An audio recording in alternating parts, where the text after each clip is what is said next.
kita lanjut ke materi.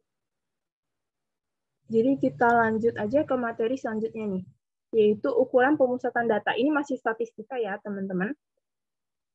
Oke, ukuran pemusatan data itu yang umumnya itu ada mean, median, sama modus. Nah, kita bahas yang mean dulu nih. Aku zoom out ya. Mean atau average atau rata-rata. Mean itu adalah indikator statistik yang dapat digunakan untuk mengukur rata-rata sebuah data. Rumusnya gimana? Rumusnya kayak gini. Jadi, semua data-data itu, teman-teman jumlahin kayak gini. Jadi, data 1 ditambahin data 2, ditambahin sampai data terakhirnya, itu dibagi jumlah datanya. Maksudnya, banyaknya datanya itu yang disebut itu. Mungkin kita bisa langsung ke contoh soalnya aja. Di sini aku udah siapin soal. Contohnya, mean dari data ini adalah 5, 8, 7, 9, 7, 6, 7, 9, 10, 8. Oke, kita cari mean-nya berapa.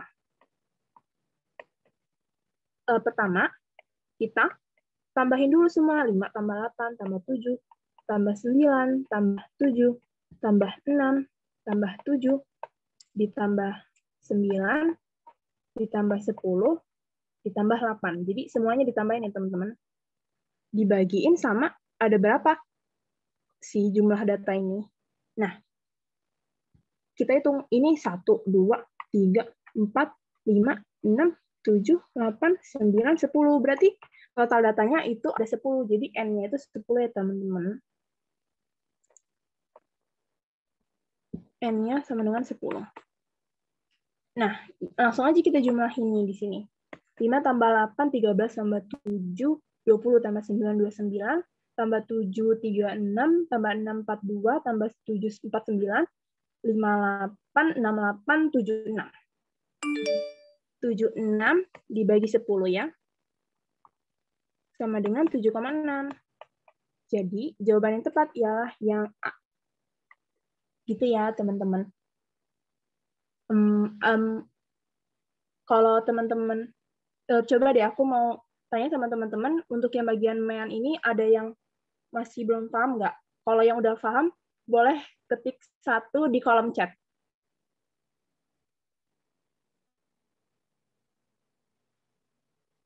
Yang belum paham bisa tanya dulu.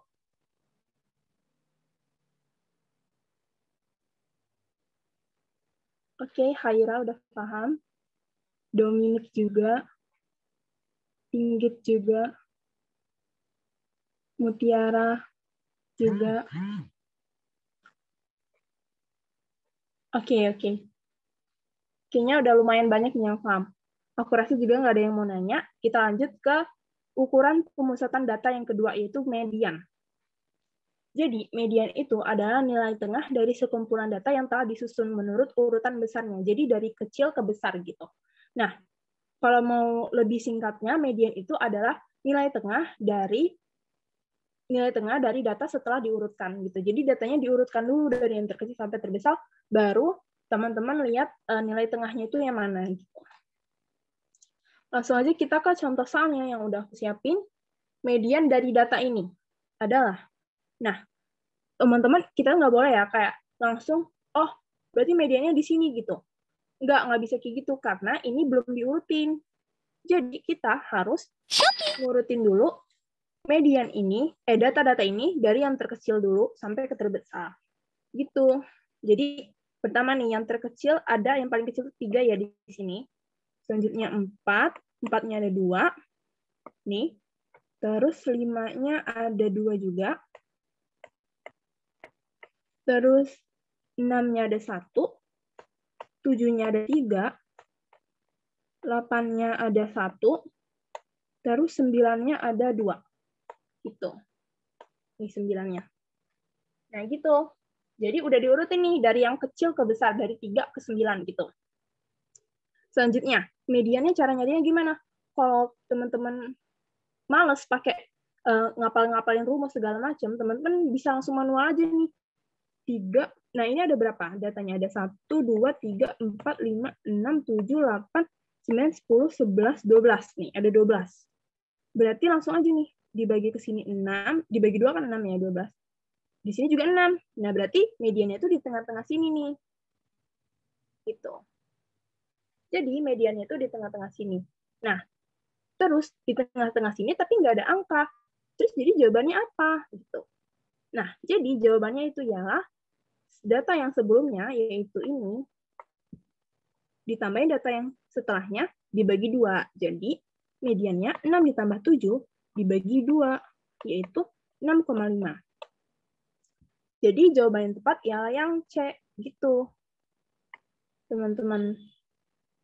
Nah, kalau teman-teman mau rumusnya aja nih, gimana sih Kak kalau rumusnya?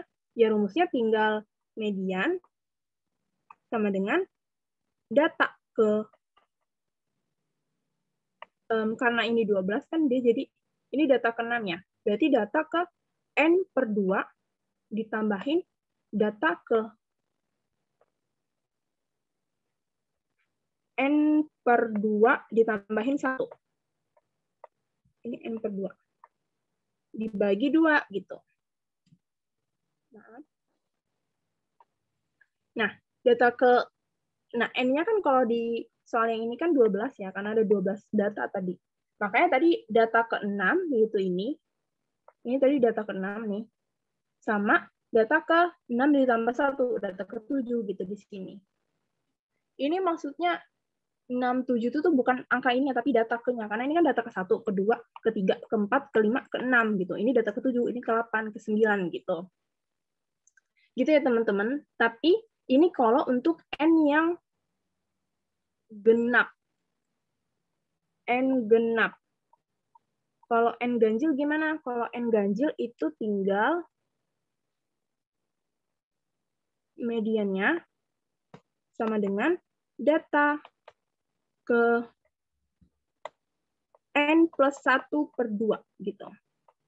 Dibagi, nggak dibagi. Ya udah itu aja.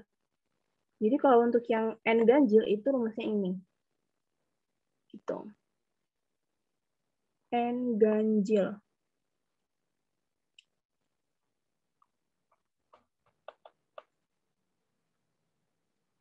Kalau ini N genap.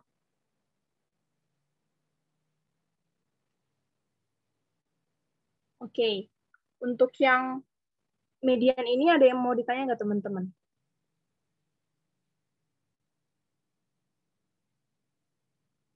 Kalau teman-teman udah paham, bisa kita lanjut aja nih ke modus.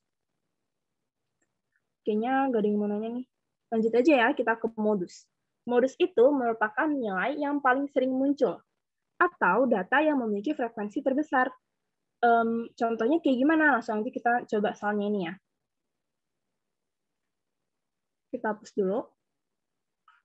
Nah, misalkan di data ini ada suatu nilai, itu dia ini nih, nilainya ada yang dapat nilai 5, 6, 7, 8, 9, 10 gitu.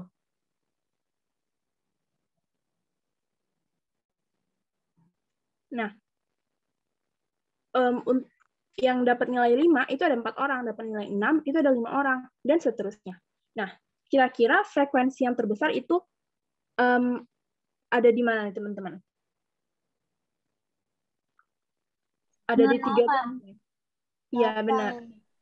Nah, iya benar. Jadi modusnya itu sama dengan 8.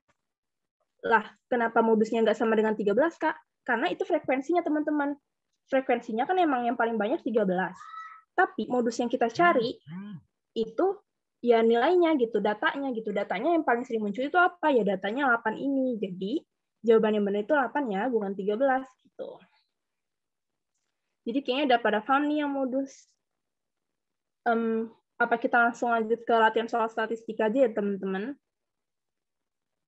Langsung ke latihan soal nih. Lanjut aja. Oke. Nih. Ini aku rasa kayaknya masih mudah nih. Ada yang udah tahu belum jawabannya apa? Kalau udah tahu bisa langsung coba chat di kolom chat gitu jawabannya A, B, C atau D gitu. C, oke, C. Oke. Kayaknya udah pada paham semua nih. Bener banget teman-teman semua. Jadi jawabannya itu yang bener yang C, 4 ton. Kenapa kayak gitu? Jadi kita caranya yang pertama, cari yang bulan Maret dulu. Bulan Maret itu ada berapa? Frekuensinya, totalnya gitu. Banyak produksi dalam tonnya. Nah, bulan Maret itu totalnya ada 10. Kalau untuk bulan Mei, itu totalnya di sini nih. Ada 6. Berarti langsung aja selisih 10 sama 6. 10 kurang 6 sama dengan 4. Jadi jawabannya 4 ton gitu.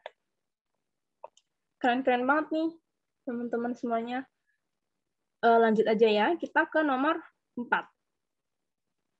Oke, nomor 4. Banyak siswa yang mendapat nilai lebih dari 7. Nah, nilai lebih dari 7 itu apa aja? Kita cari dulu. Nilai lebih dari 7 itu ada 8, 9, sama 10. Selanjutnya kita cari yang dapat nilai 8 berapa? Berapa orang gitu. Di sini nih, ada 6 orang. Yang dapat nilai 9 ada berapa orang? Kita lihat lagi, dapat nilai 9 ada 3 orang gitu. Selanjutnya yang dapat nilai 10 ada berapa orang? Yang dapat nilai 10 ada 4 orang. Nah, langsung kita tambahin semua. Jadi totalnya ada 13 orang gitu. Banyak siswa yang mendapatkan nilai lebih dari 7 adalah 13 orang. Jadi jawabannya yang tepat adalah yang B ya. Iya, benar banget teman-teman, yang B jawabannya. Oke. Kalau gitu kita langsung lanjut aja ya ke yang nomor 5. Oke. Nah, ini diagram lingkaran ya, teman-teman, namanya. Nah, aku mau tanya nih sama teman-teman semua. Karena ini kan kita kalau diagram lingkaran tuh pakai derajat ya. Nih, ini derajat nih. Ini kayak 30 derajat. Nah, ini namanya derajat nih. Nah, aku mau tanya sama teman-teman semua, kira-kira satu lingkaran penuh itu berapa derajat? 360. Iya, benar banget. Jadi, satu lingkaran penuh itu, total derajatnya itu ada 360 derajat. Gitu. Nah, soalnya nih apa? Diagram berikut menunjukkan bidang studi yang disukai oleh 72 siswa. Jadi data ini keseluruhan ada 72 siswa ya. Banyak siswa yang menyukai matematika adalah. Oke, kita bakal ditanya banyak siswa yang menyukai matematika. Kita lihat dulu di sini. IPS 120 derajat, IPA 30 derajat, bahasa Inggris 60 derajat. MTK-nya nggak dikasih tahu berapa derajat. Kita misalnya X derajat ya. Selanjutnya nih, karena kita udah tahu tadi satu lingkaran penuh itu 360 derajat, bisa langsung kita tambahin, berarti X ditambahin 30 derajat IPA itu, sama IPS 120 derajat, sama bahasa Inggris 60 derajat. Totalnya katanya sama dengan 360 derajat.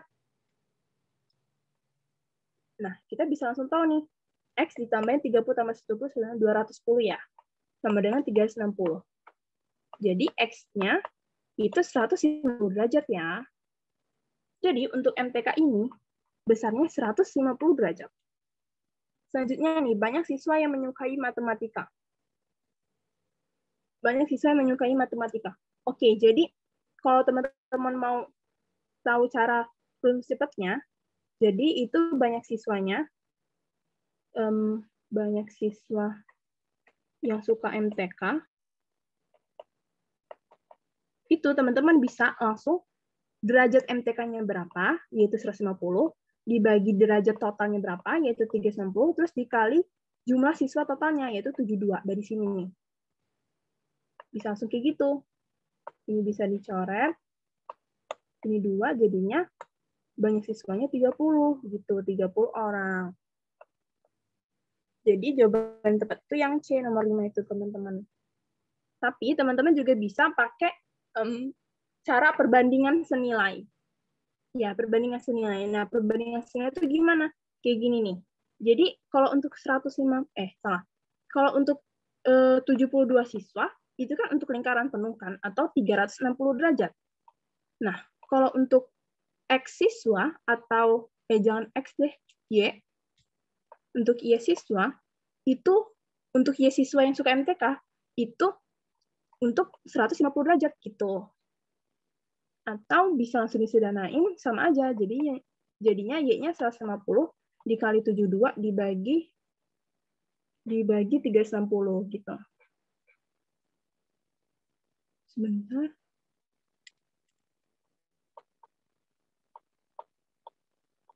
Didapat juga 30 siswa. Gitu ya, teman-teman. 30 siswa. Nah, sekarang aku mau tanya nih sama teman-teman semua. Kalau IPS kan tadi nih, IPS nih 120 derajat. Kira-kira berarti berapa? Ada yang tahu nggak berapa jumlah siswa yang suka pelajaran IPS? Pakai cara yang sama nih, kayak gini. Ada yang tahu nggak? Yang tahu bisa langsung on mic atau kolom chat di kolom chat. 24 orang, Kak. Iya, benar 24, banget. Kak.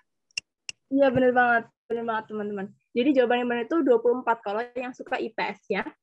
Caranya sama kayak tadi. Yang suka IPS itu berapa derajat? 120. Totalnya berapa? 360. Terus total siswanya berapa? 72 gitu. Langsung berarti 24 siswa yang suka IPS. Gitu. Benar banget nih. Jadi aku rasa ada pada filenya, teman-teman, untuk yang diagram lingkaran ini. Lanjut, mungkin kita bisa lanjut nomor 6. Modus dan median. Oke, pertama kita cari dulu modusnya. Modus itu tadi frekuensi terbesar. Kira-kira modusnya berapa nih, teman-teman? 5 atau 6? 5. Iya, benar. Benar banget. Karena frekuensi terbesarnya itu 6, tapi modusnya ya 5. Gitu. Karena kan frekuensi terbesar itu ketika nilai siswanya itu 5 gitu. Jadi modusnya 5. Selanjutnya median. Oke, kalau kayak gini cara nyari mediannya gimana? Nah, ada 2 cara. Pertama, teman-teman bisa manual. Kayak gini. Jadi yang dapat nilai 4 kan ada 2 orang gitu. 4 gitu. Yang dapat 5 ada 6 orang. 1, 2, 3, 4, 5, 6.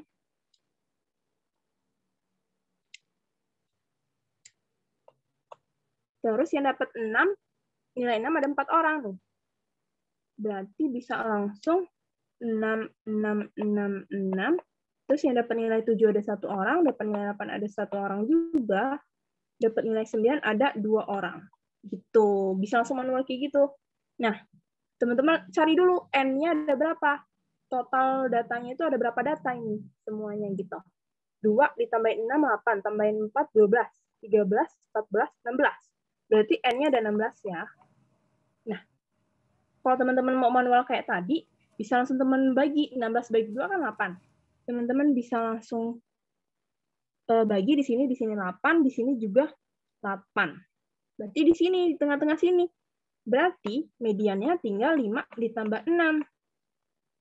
Dibagi 2, atau 5,5. Gitu. Jadi jawaban yang tepat itu yang B, teman-teman. Mediannya 5,5. Nah, tapi teman-teman juga bisa pakai cara lumayan cepatnya. Gitu. Nah, jadi kan tadi kan udah didapat kan kalau pakai rumus cepat tadi itu kalau N-nya 16 berarti mediannya itu pakai rumus yang genap itu karena 16 itu genap ya, teman-teman. Jadinya data ke N plus 2 ditambahin N plus 2 per 1 gitu. N per 2 plus 1, maaf. N per 2 plus 1 dibagi 2 gitu. Nah, data N per 2-nya itu maksudnya data ke-8 ditambahin data ke-9 dibagi 2. Nah, data ke-8 itu yang mana? Nah, teman-teman bisa lihat di sini. Kalau ini data 1 sampai 2. Kalau ini data 3 sampai 8. Ini 9 sampai 12. Ini 13 aja, ini 14 aja, nah ini 15 sampai 16. Itu. Nah, kalian bisa lihat di sini. Berarti data ke-8-nya itu berapa nilainya? Nah, data ke-8 kan di sini nih. di sini. Berarti nilainya 5. Masukin 5. Terus teman-teman juga bisa lihat di sini. Data ke-9 itu di mana? Di sini. Nah, data ke-9 itu nilainya berapa? 6. Teman-teman bisa masukin di sini 6. Langsung dibagi 2, dapatlah 5,5. Gitu. Gitu ya, teman-teman. Jadi untuk yang statistika sebenarnya udah selesai nih. Soalnya juga cuma 4 aja. Untuk yang statistika, sebelum kita lanjut ke peluang, ada yang mau ditanya nggak, teman-teman?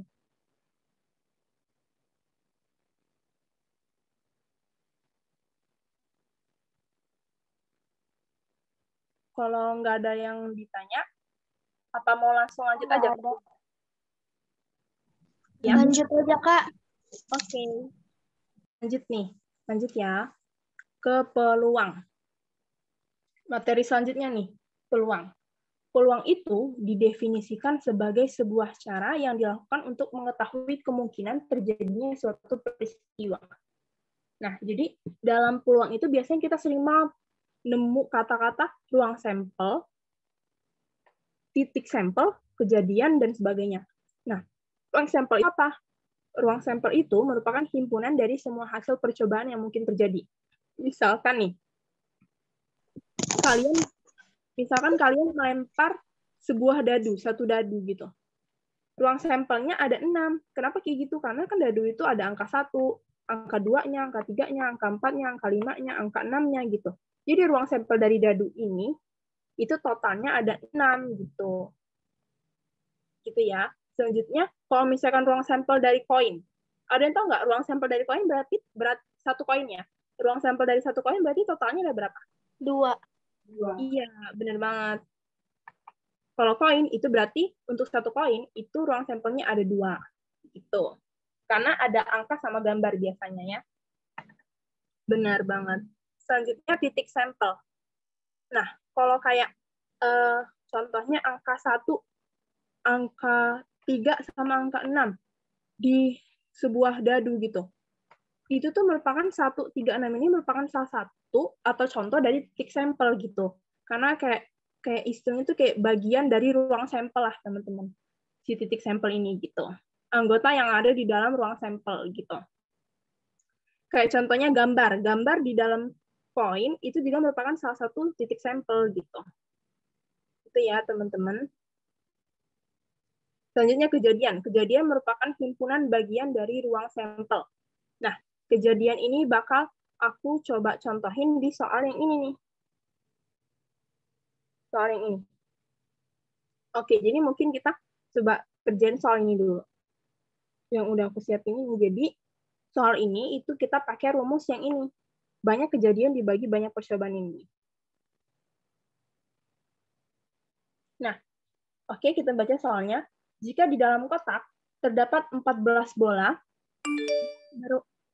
jika di dalam kotak terdapat 14 bola yang terdiri dari warna merah, kuning, hijau, merah, kuning, dan hijau. Budi melakukan percobaan mengambil bola tersebut sebanyak 12 kali. Jadi dia ngelakuin percobaan ngambil bola itu 12 kali. Nah, ngambilnya itu dibalikin gitu ya teman-teman. Jadi kayak misalkan dia ngambil bola nih, ngambil 1, terus dibalikin lagi, terus ngambil lagi, sampai 12 kali berulang-ulang gitu. Dan didapat bola berwarna kuningnya muncul 5 kali. Maka, berapakah frekuensi relatif munculnya bola kuning? Oke, yang ditanya frekuensi relatif dari munculnya bola kuning.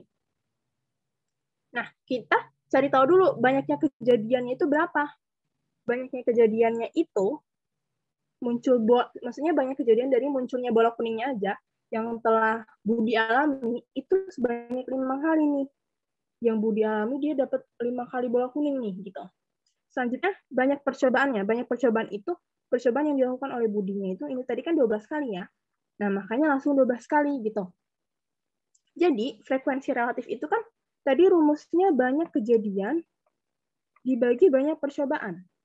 Makanya langsung didapat 5/12 gitu. Percobaan. Makanya langsung didapat banyak kejadiannya 5, banyak percobaannya 12. Didapat 5/12 gitu jawabannya. Paham ya? Selanjutnya nih, soal yang kedua. Oke, soal yang kedua ini, sekarang peluang. Kalau tadi kan frekuensi relatif, sekarang peluangnya. Nah, jadi kalau teman-teman lihat di sini, PK itu sama dengan NK per NS. PK itu peluang kemungkinan terjadinya munculnya si K. Terus kalau NK ini apa? NK ini banyaknya anggota K yang kita tanya nanti. Nah, kalau NS ini banyaknya anggota ruang sampel. Kayak contohnya tadi ruang sampel satu dadu itu 6, jadi NS-nya 6 gitu. Gitu ya. Selanjutnya peluang itu berada di range 1 sampai 0, 0 sampai 1. Jadi nggak mungkin gitu. Misalkan teman-teman ada yang ngomong gitu, peluang muncul mata dadu sama peluang muncul mata dadunya 6, itu peluangnya berapa? Terus ada yang jawab, peluangnya 2. Itu udah pasti salah ya. Nggak mungkin peluang itu lebih dari 1 gitu. Pasti peluang itu di antara range 0 sampai 1. Nah, sekarang nih, kalau peluangnya 0, itu maksudnya, itu tuh nggak mungkin terjadi sama sekali, teman-teman. Jadi kayak misalnya gini, ada yang nanya, peluang munculnya mata dadu 9 pada satu dadu, pada sebuah dadu. Nah, itu pasti jawabannya 0. Kenapa kayak gitu? Karena kan mata dadu itu nggak ada angka 9 ya, angkanya cuma 1 sampai 6 doang gitu. Jadinya ini kalau yang peluangnya sama dengan 0 itu nggak mungkin terjadi sama sekali. Nggak mungkin terjadi. Selanjutnya nih, kalau peluangnya sama dengan 1. Nah, kalau peluang sama dengan 1, ada yang tahu nggak? Berarti maksudnya apa? Kalau peluang sama dengan 0 kan kalau peluang sama dengan 0 kan nggak mungkin terjadi. Kalau peluang sama dengan 1, kira-kira itu peluangnya gimana? Ada yang tahu nggak? Enggak ya. Peluangnya itu kalau sama dengan 1, itu berarti maksudnya dia tuh pasti terjadi. Pasti banget terjadi. Kayak misalkan gini.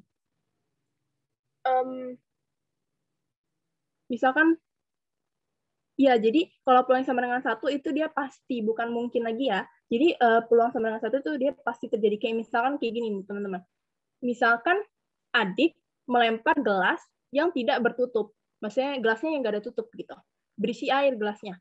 Nah, berapa peluang air tersebut tumpah? Udah pasti kan? Udah pasti banget air itu bakal tumpah. Berarti peluang air itu bakal tumpah itu sama dengan 1. Karena pasti terjadi gitu.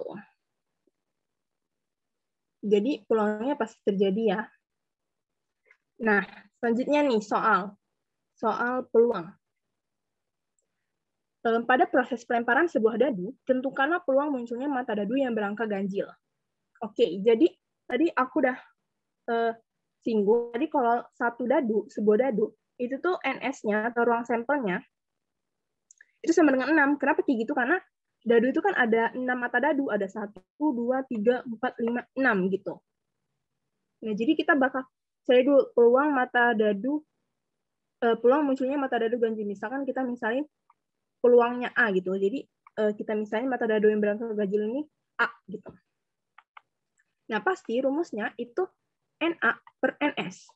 Nah, kita udah tahu NS-nya berapa? NS-nya 6 karena satu dadu. Selanjutnya kita cari NA-nya. Nah, ini bukan NS ya. Ini NA. Nah, mata dadu ganjil itu apa aja? 1, 3, 5. Berarti mata dadu ganjil itu NA-nya ada 3. Gitu, karena 1, 2, 3. Ada 1, 3, 5. Jadi ada 3 mata dadu ganjil di sebuah dadu. Jadi NA-nya sama dengan 3. Makanya bisa langsung kita masukin NA-nya 3, NS-nya 6. Didapat peluang munculnya mata dadu yang berangka ganjil adalah setengah gitu. Itu ya, teman-teman. Untuk materi yang awal ini ada yang mau ditanya nggak? Atau lanjut aja?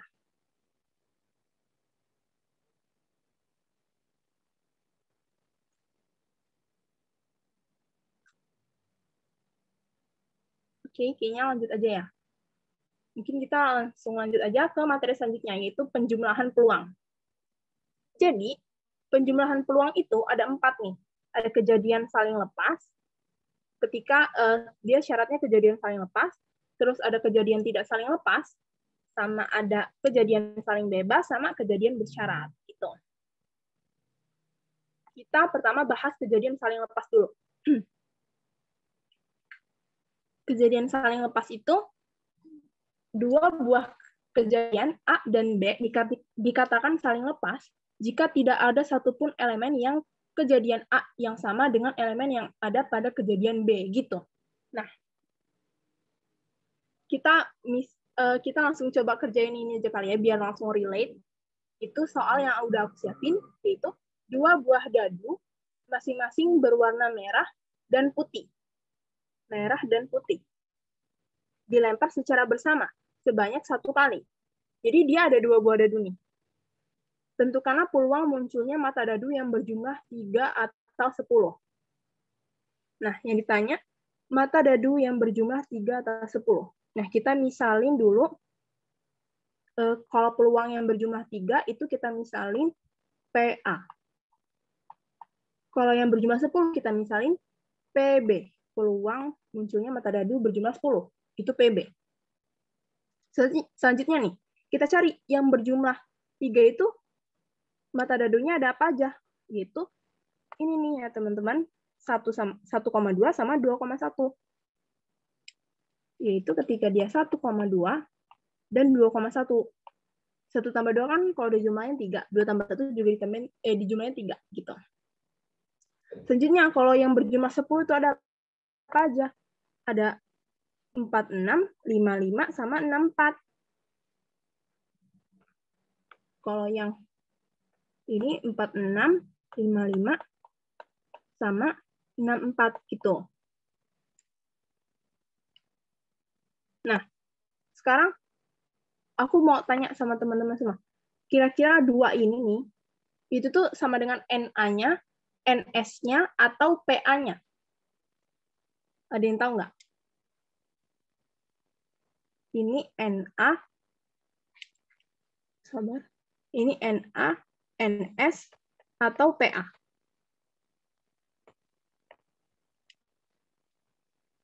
Ada yang tahu nggak, teman-teman?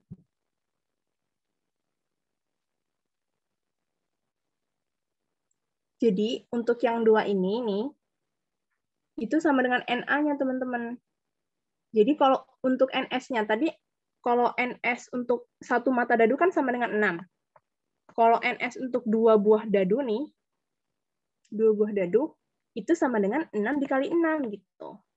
Jadi 36. Makanya NS-nya 36 gitu. Selanjutnya nih, kenapa contoh soal yang ini termasuk ke kejadian saling lepas? Karena NA ini, NA-nya yang ini, yaitu 1,2 dan 2,1, itu tuh nggak ada yang barengan sama si B-nya ini. Jadi di dalam ini nggak ada 1,2 atau 2,1 gitu.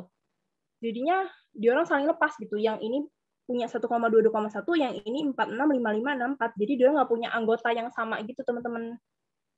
Makanya dimasuk kejadian saling lepas gitu. Oke, berarti kita udah tahu nih. Berarti NA yang ini ada berapa? Ada 2 ya. Kalau NB yang ini ada berapa? NB yang ini ada 3, karena ini kan 1. 3. Oke, berarti langsung aja nih kita cari nih. Jadi jawabannya gimana? Jawabannya peluang munculnya mata dadu yang berjumlah 3 atau 10 itu bisa kita simbolin peluang A gabungan B sama dengan PA ditambahin PB. PA-nya berapa? PA itu tadi NA per NS. Kalau PB ya NB per NS ya. Selanjutnya, NA-nya berapa? NA-nya 2, NS-nya 36. Ini NS-nya ya. Terus NB-nya berapa? 3. NS-nya juga 36. Gitu. Aduh. Terus, didapat 2 tambah 3, 5. 5 per 36. Begitu. Jadi jawabannya, peluang munculnya mata dadu yang berjumlah 3 atau 10 itu 5 per 36. Gitu. Paham ya, teman-teman? Coba deh, aku mau jelasin mungkin salah satu soal lagi. Kalau misalkan yang ditanya peluang munculnya mata dadu yang berjumlah 2 atau 5. Oke, 2 atau 5. Berjumlah 2 atau 5. Ini soal yang aku buat ya, barusan. Jadi kalau yang berjumlah 2 itu apa, teman-teman? 1,1 aja ya. Tuh. Karena nggak ada lagi nih di sini nih. Teman-teman bisa lihat langsung di sini biar mempermudah. Di sini nih. Nah, kalau yang berjumlah 2 kan tadi cuma 1,1 aja nih. Nah, selanjutnya kalau yang berjumlah 5 ada apa aja? 1,4, 2,3, 3,2, 2,3, 1,2, 2,3. Ya, benar. Jadi, kalau untuk yang berjumlah 5, itu ada 1,4, 2,3, 3,2, sama 4,1. Berarti misalkan ini aku mau simbolin yang ini PA, yang ini PB-nya. Berarti NA-nya berapa, teman-teman? NA-nya 1 ya, karena ini cuma 1 doang nih. Gitu. Nah, kalau NB-nya berapa? 4. Ya, benar banget. Berarti NB-nya 4. Berarti bisa langsung kita pakai rumus kayak tadi, tinggal PA ditambah PB. Terus NS-nya berapa? NS-nya sama aja kayak tadi, karena kan ini 2 buah dadu ya, jadi 36. 6 kali 6, jadi 36. Gitu. Bisa langsung kita cari PA ditambah PB. Tadi PA-nya itu NA dibagi NS. NA-nya kan 1 nih. NS-nya 6. Terus PB-nya, NB-nya 4. NS-nya 6. Gitu. Jadi, didapat jawabannya 5/6. 5/36. Sorry, ini NS-nya 36 ya. 5/36 juga nih. Jadi jawabannya 5/36 juga kalau untuk mata dadu yang berjumlah 2 atau 5. Itu ya, teman-teman. 5/36. Untuk yang peluang kejadian saling lepas ini, mau langsung lanjut aja atau ada yang mau ditanya dulu?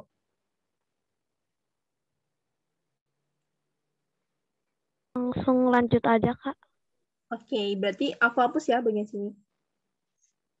Kita lanjut ke kejadian tidak saling lepas. Oke, jadi kejadian tidak saling lepas itu artinya ada elemen A yang sama dengan elemen B. Jadi kan kalau tadi kan elemen A sama elemen B itu nggak ada yang sama gitu ya teman-teman. Jadi kayak 1,2 sama 2,1 ini nggak ada yang sama ke elemen yang ini gitu. Kalau ini nanti ada nih. Nah, jadi rumusnya ntar kayak gini. Oke, berarti langsung aja. Coba kita kerjain soalnya yang udah aku siapin. Sebuah kartu diambil dari tumpukan kartu bridge. Kartu bridge itu bisa nama lainnya kartu remi atau ya nggak tahu lagi deh. Pokoknya kartu bridge atau kartu remi itu sama yang ada Jack, Queen, King, As itu ya teman-teman. Secara acak, diambilnya secara acak. Tentukan peluang dari kartu yang terambil adalah kartu hati dan kartu bergambar KQJ gitu. Oke, jadi kartu hati. Kita lihat di sini kartu hati itu yang ini nih. Kalau kita lihat jumlah kartu hati itu ada 13. 1, 2, 3, 4, 5, 6, 7, 8, 9, 10, 11, 12, 13. Ada 13 ya. Nah, berarti kita misalnya di sini hati itu A ya. Jadi NA-nya itu ada 13. Selanjutnya kartu yang bergambar KQJ. Nah, kalau kalian lihat di sini KQJ itu yang ini. Ada 12 ya. Jadi kita misalin sekarang kartu yang bergambar ini NB. Itu NB-nya ada 12 gitu. Nah, untuk NS, kita cari NS. Nah, NS itu ruang sampelnya ya, atau benar-benar anggota keseluruhannya, anggota totalnya. Nah, kalau teman-teman lihat di sini, berarti kartu remi itu di sininya 4, di sininya 13, berarti langsung 4 kali 13. NS-nya berarti 52, gitu. Nah, kalau teman-teman jawab, jawabannya tinggal 13 ditambah 12 dibagi 52, Kak. Gitu. Jadi jawabannya 25/52. Nah, ini salah banget ya teman-teman. Nggak boleh kayak gini. Karena kalau teman-teman lihat di sini teman-teman nih, di bagian sini, ada yang teman-teman kehitung 2 kali nih, di bagian sini, karena irisannya. Karena ada elemen yang sama, makanya itu dinamakan dengan kejadian tidak saling lepas. Gitu. Oke, berarti karena di sini ada irisannya nih, berarti kita bisa lihat, berarti N A irisan B itu berapa, teman-teman? Ada berapa? Nih, yang ini ada berapa? 3. Iya, benar. Jadi NA irisan B-nya ada 3, gitu. Selanjutnya, berarti kita langsung bisa cari nih, PA gabungan B. Berarti gimana caranya? PA ditambahin PB dikurangin PA irisan B. Gitu. Nah, PA-nya itu tadi 13/52 ya. Ini 13, ini 52. Gitu.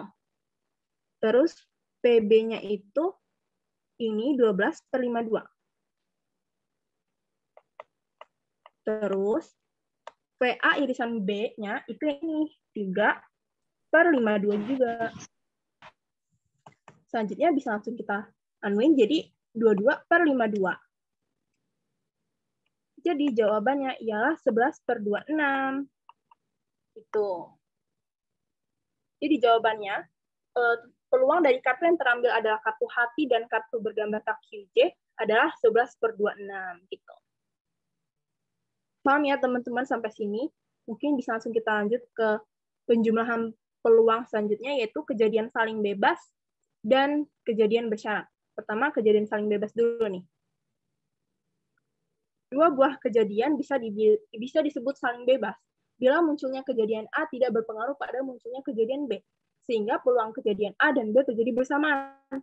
Jadi maksudnya peluang si A sama peluang si B itu tuh terjadinya itu bersamaan. Kayak misalkan teman-teman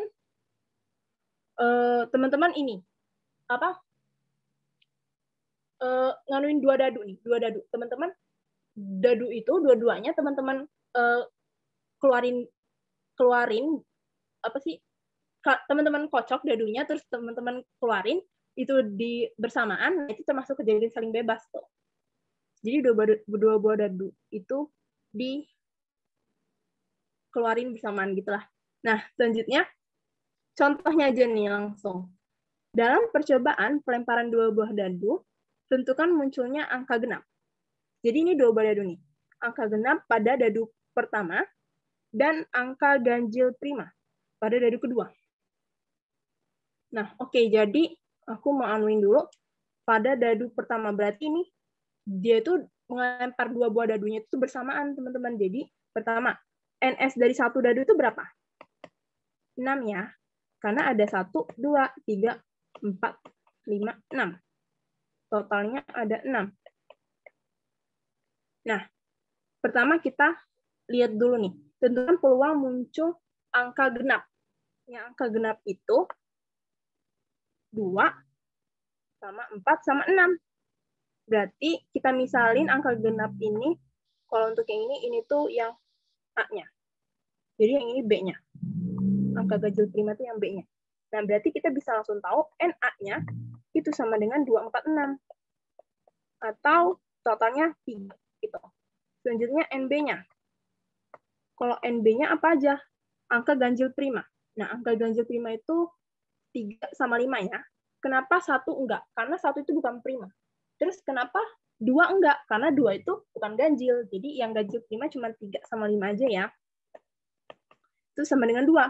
Nah, teman-teman bisa langsung cari nih. PA-nya berapa? PA-nya NA per NS. Yaitu 3/6. Selanjutnya, PB-nya itu berapa? NB per NS. Yaitu 2/6 gitu. Nah, dari rumus ini, karena 2 buah dadu ini dilempar bersamaan, jadi kejadiannya bersamaan, itu tinggal dikali aja gini nih. Jadi langsung PA dikali PB itu 3/6 dikali 2/6. Atau 6/36. Bisa dijalanin 1/6. Jadi jawabannya 1/6 nih. Gitu. Gitu ya teman-teman. Untuk yang kejadian saling bebas, ada yang mau ditanya nggak teman-teman? Ada yang masih bingung nggak?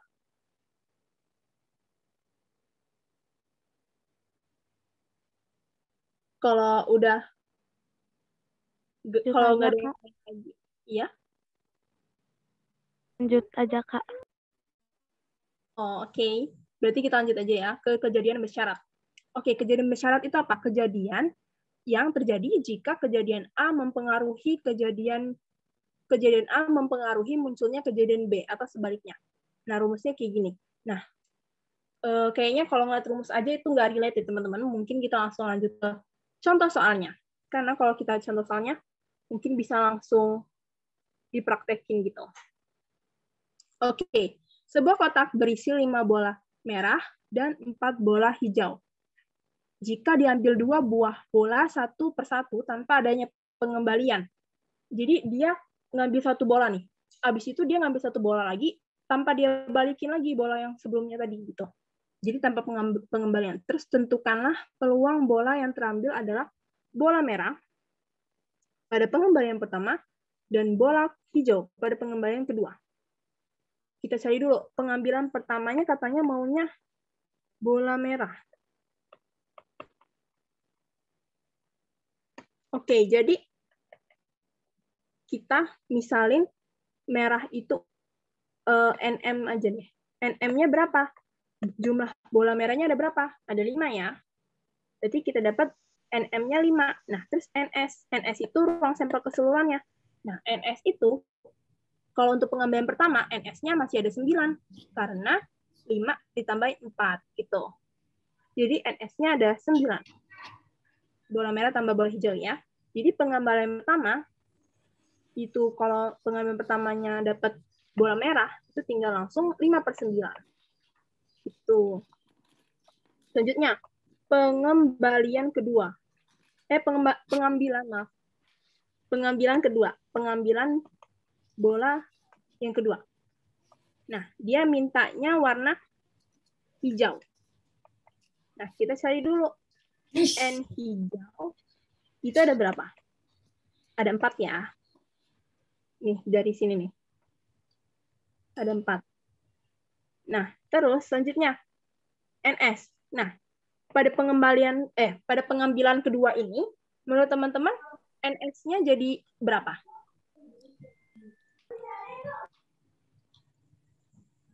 Jadi 9 atau 8?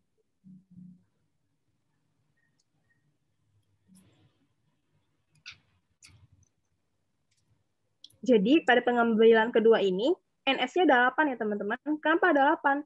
Karena kan tadi udah diambil nih yang pertama. Udah ada pengambilan pertama. Jadi kalau di dalam kotak itu ada 9 bola, terus ada yang ngambil 1 pertama kali di pengambilan pertama, terus berarti bola yang tersisa di kotak sisa 8, bukan 9 lagi. Itu karena bolanya nggak dibalikin tadi. Berarti bisa langsung pengambilan kedua itu NH/NS yaitu 4/8. Gitu. Oke, berarti tadi rumusnya tuh tinggal dikali aja kayak gini nih. Kali aja ya. Berarti peluangnya itu sama dengan 5/9 dikali 4/8. Atau 5/18. Gitu. Jadi jawabannya yang 5/18. Paham ya, teman-teman? Oke, nih. Sebelum ke latihan soal peluang. Untuk yang penjumlahan peluang yang ada kejadian saling lepas, tidak saling lepas, saling bebas, sama bersyarat ini, ada yang mau ditanya nggak? Aku masih nggak Atau tahu. mau lanjut ke... Aku masih nggak Ya? ngerti yang maksud kejadian bersyarat itu maksudnya apa. Aku rumusnya udah ngerti, tapi maksud dari kejadian bersyarat itu apa? Oh, oke. Jadi maksud kejadian bersyarat itu sebenarnya lebih, kalau simpelnya itu, kalau teman-teman lebih ngeratiin si NS-nya ini.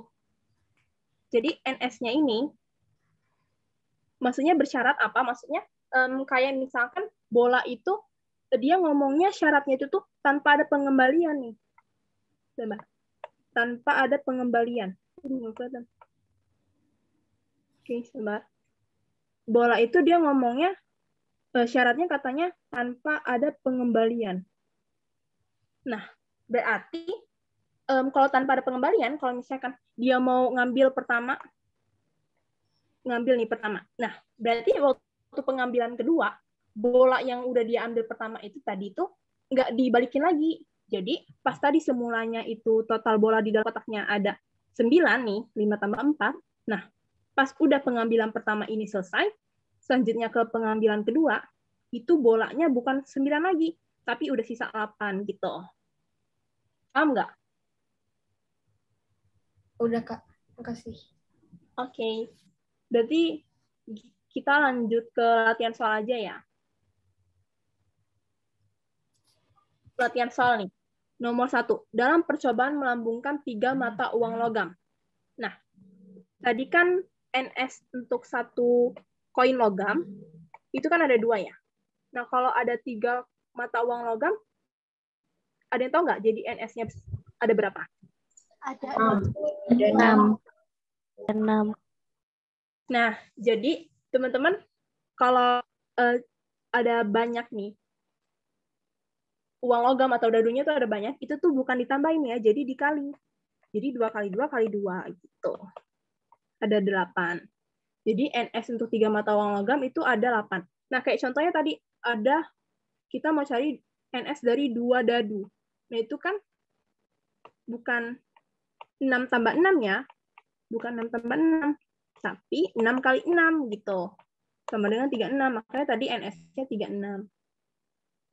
Paham ya, teman-teman? Nah, berarti NS-nya 8 nih. Nah, terus peluang munculnya 2 angka 1 gambar. Nah, kalau 2 angka 1 gambar, itu misalkan kita misalin angka itu A, gambar itu G. Nah, berarti 2 angka 1 gambar. Itu urutannya ada gimana aja? Ada A, G, A, sama GAA gitu. Jadi makanya sebenarnya teman-teman kalau dari sini langsung bisa nyimpulin kalau jumlah NA-nya itu sama dengan 3. Jadi sebenarnya teman-teman bisa langsung dapat nih PA-nya, jangan A deh. Misalkan NK. NK sama dengan 3 berarti PK-nya sama dengan NK 3 per NS-nya 8 gitu. Jadi jawabannya sebenarnya langsung 3 per 8. Nah, teman-teman bingung nggak kenapa AAG, AGA, GAA ini maksudnya gimana?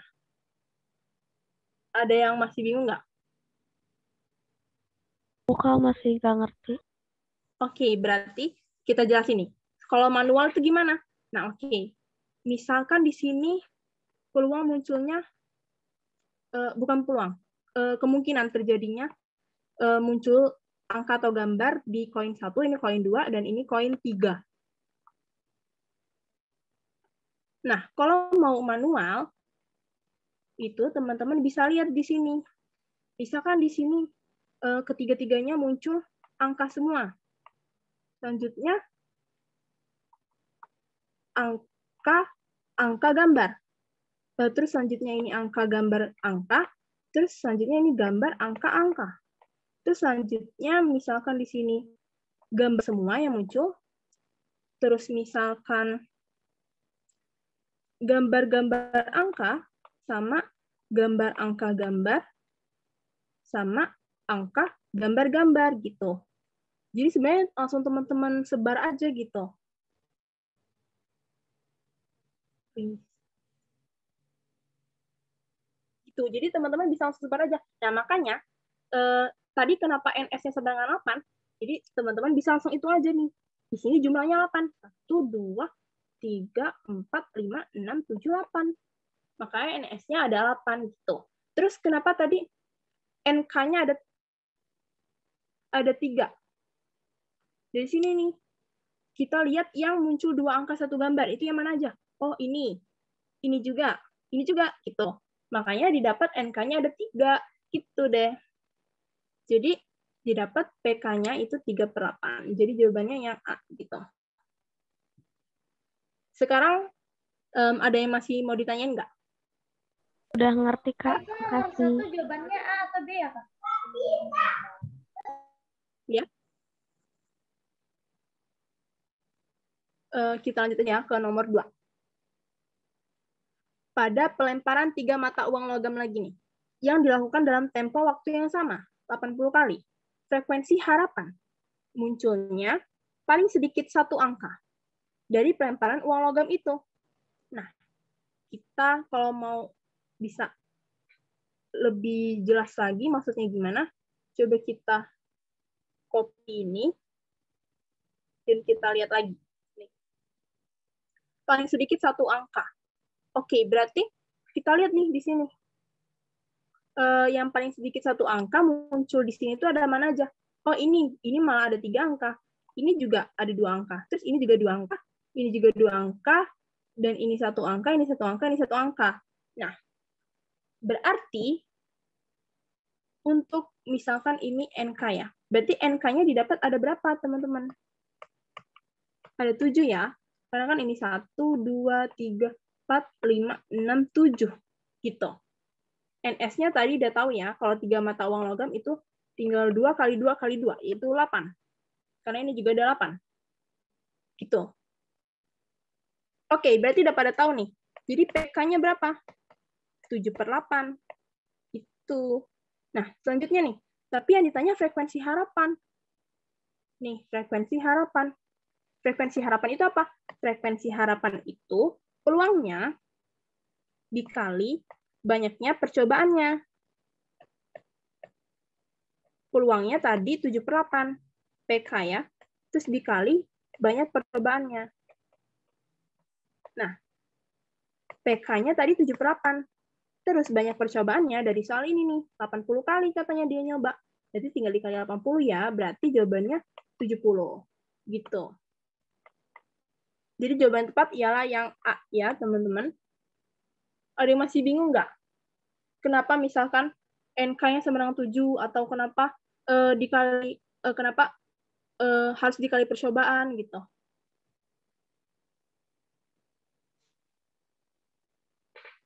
Ada yang mau nanya? Udah ngerti, Kak. Oh, oke. Enggak, Kak. Ya?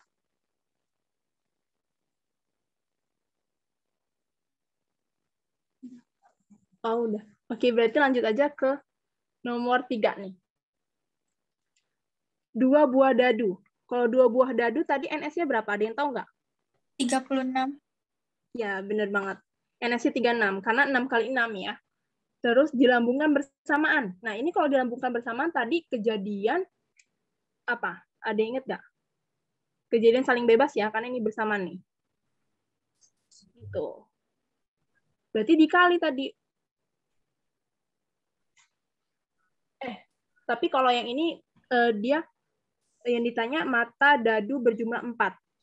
Nah, bisa teman-teman lihat tadi kalau yang berjumlah 4 tadi ada apa aja? 1, 3, 2, 2, sama 3, 1 ya. Kalau masih bingung bisa mungkin sambil bantuan tabel ini nih. Yang jumlahnya 4, yang mana aja? Ada nih 1, 3, 2, 2, sama 3, 1. Gitu. Jadi ada 3 ya. Berarti kita dapat nih NK-nya berapa?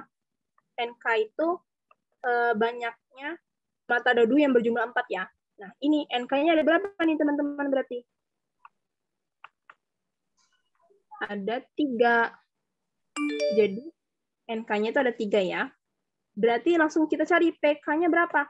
Peluangnya berapa? Peluang munculnya mata dadu berjumlah 4 itu ada berapa? Langsung aja N per NS, yaitu 3/36. Didapat 1/12. Gitu. Jawaban tepat ialah yang A. Itu ya, teman-teman. Aku tadi salah, ini nggak pakai yang kali itu ya. Karena dia konsepnya masih yang kayak simple gitu, yang mata dadu berjumlah 4 doang gitu. 3, 2, 2, 3, 1. Ya udah dimasukin orang uangku jadi Kita lanjut aja ya teman-teman ke nomor 4. Nomor terakhir nih. Enggak, ini 40 kan? Sebuah kantong berisi 60 kelereng identik. Maksudnya identik itu kelerengnya tuh bentuknya sama dan ukurannya sama ya. Tapi warnanya beda-beda nih. Terdiri dari 8 kelereng merah, terus 12 kuning, terus 16 hijau, dan sisanya warna biru. Jika diambil sebutir kelereng secara acak, peluang terambilnya kelereng biru. Dia maunya peluang kelereng biru. Oke, kita cari dulu ya. Berapa sih sebenarnya jumlah kelereng birunya? Tadi katanya totalnya 60 nih. Terus 8 merah, 12 kuning, 16 hijau, sisanya biru. Berarti didapat birunya berapa? 8 ditambah 12 itu 20 tambah 36. Berarti 60 dikurang 36 ya. Sama dengan 24. Berarti banyaknya kelereng birunya itu 24. Atau misalkan kita mau, misalnya berarti NB-nya ada 24-nya. Karena kelereng birunya ada 24.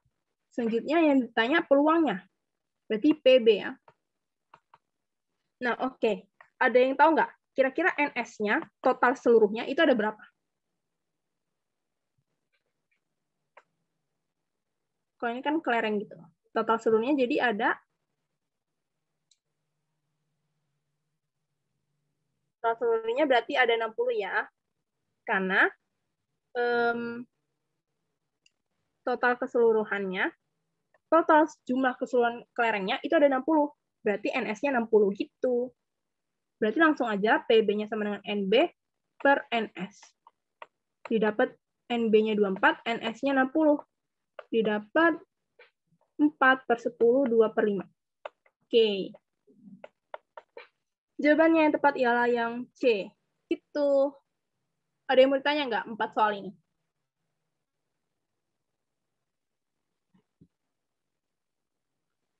Kalau nggak ada yang mau ditanya, sebenarnya udah selesai nih teman-teman. Materi sama materi soalnya.